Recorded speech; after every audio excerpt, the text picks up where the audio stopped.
Who the hell can wait till morning? Talk now at latenightsportsradio.com. Bye, Felicia.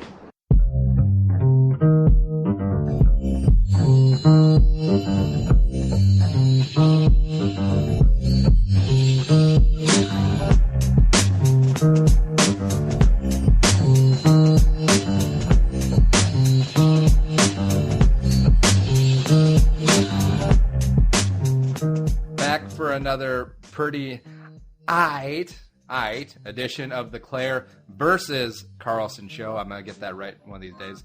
There are many things that you can put in your ears. This is one of them. We are part of the Late Night Sports Radio Network, latenightsportsradio.com. She is Claire, not Chris Mullins, at the Claire Bear 23, famously of the NFL Female Podcast.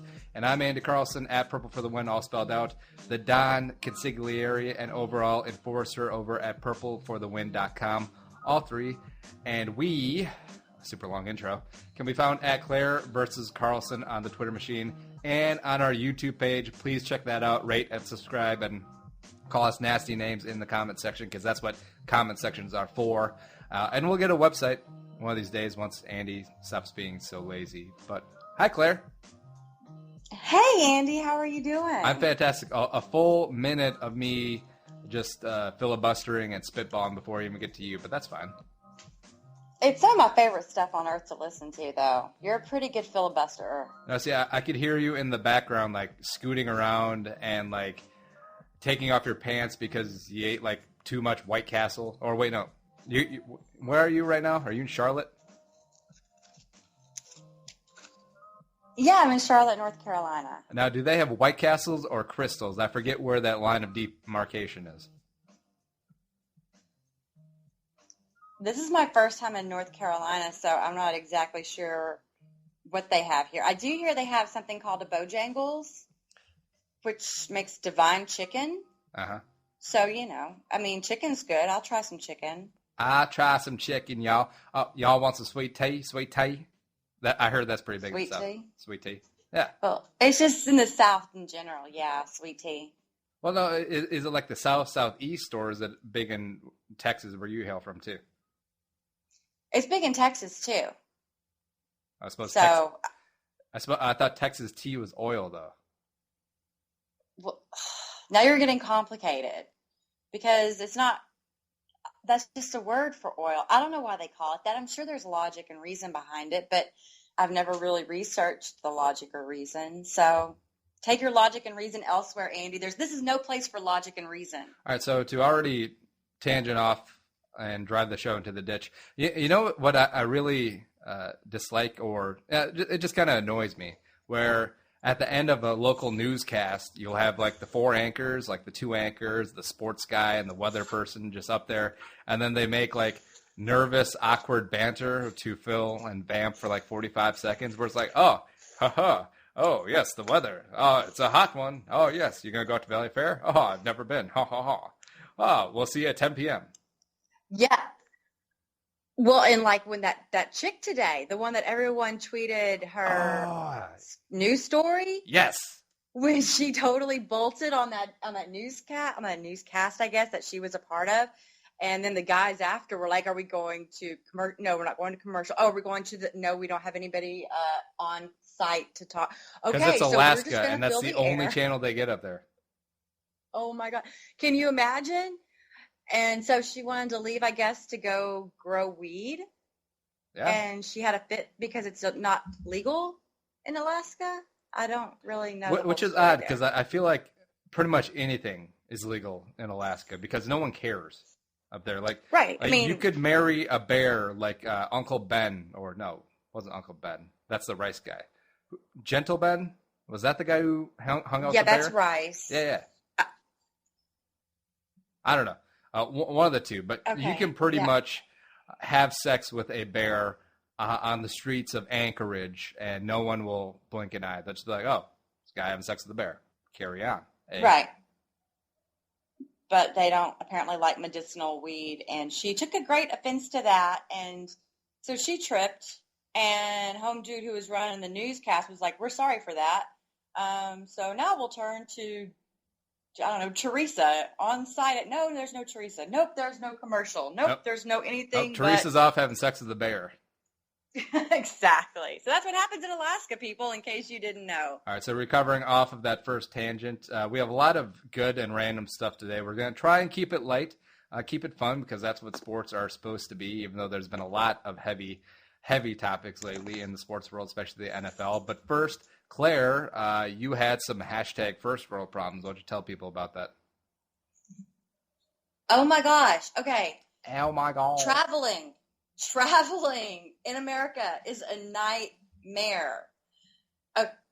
First of all, Spirit Airlines with their little bitty, their fares are half the price of everybody else, but they will charge you $50 for a carry-on. Yeah, that's how their fares are so low. Hello. So you're supposed to travel with nothing. Yep. Okay. You will travel with nothing, and you'll like it.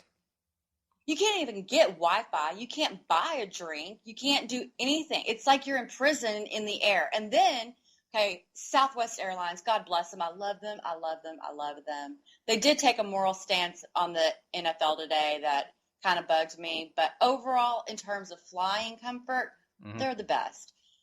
Leather seats, big roomy spaces, all the planes are the same size. You don't get stuck on some little whatever. Anyway, horrible turbulence going from Dallas to Houston. Thank God it was just Dallas to Houston last week. And this little girl next to me, she's a really cute little thing and she's dressed really nicely.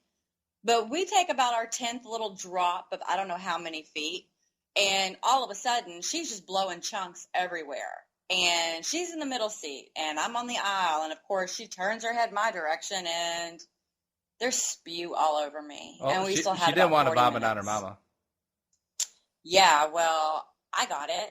So I'm just hanging out waiting for my checked luggage after I land, trying to get clothes to change into so I can drive home and not stink like someone else's puke, because that's a little upsetting. And then the no Wi-Fi in the air. Come on. They can make a quick $10 over and over and over again all day long if they would just put a stupid router on their stupid planes. How can you not have a router on a plane and make that money? I feel like the times that I bought Wi-Fi on a plane, it's always been disappointing anyways, because the bandwidth is exceedingly low on purpose so that people aren't like streaming or downloading or playing like first-person shooter games on there. So you're not supposed to watch porn on a plane, Andy. Well, it doesn't say you can't. There's no federal law against it. It's not like the 21st Amendment. You're just adding to the first world problem. If I'm sitting next to this guy on a plane and he's checking out porn while I'm sitting next to him, that's just adding to the list of the first world problems that the rest of us put up with in the air. Would it be all porn that you're completely disgusted by if he's watching? Or some you look over and like,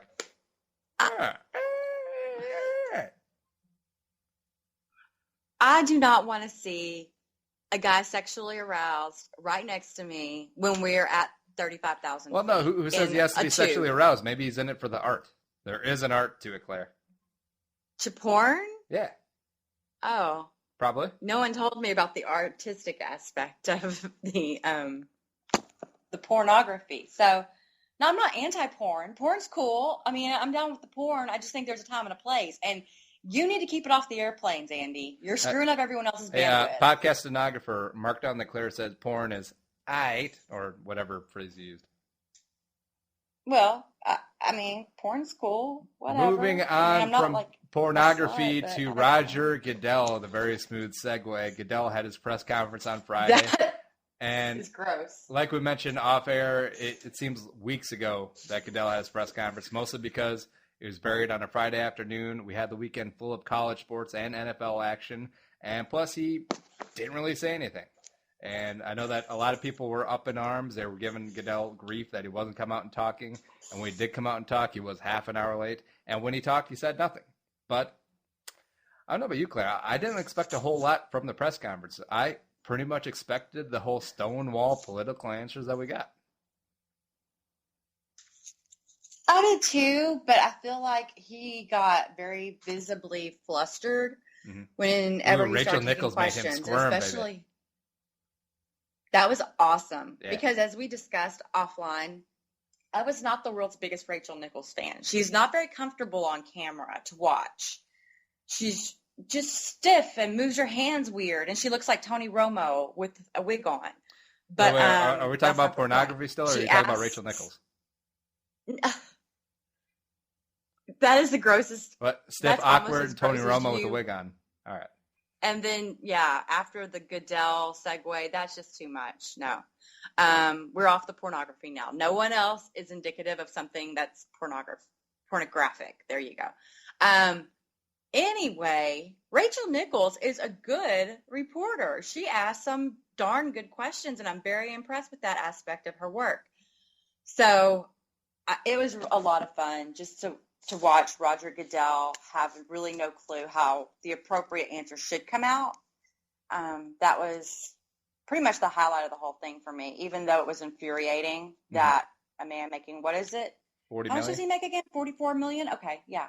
Yeah, I kind of thought about it, and he's fairly compensated, I think, because everyone who is a fan of the NFL basically hates him. So that's hundreds of millions of people worldwide absolutely detest this man, and he gets paid to stand out in front of the owners since he works and represents the owners' interests, and he takes all of the bullets because none of us are mad at any of the random owners, like specifically for Roger Goodell reasons. Like, none of us are mad at Paul Allen or the Bidwells or the Rooneys and Maras. We're all mad at one guy, and he gets compensated fairly to take all those slings and arrows, and I wouldn't want that job. Well, maybe for a year, but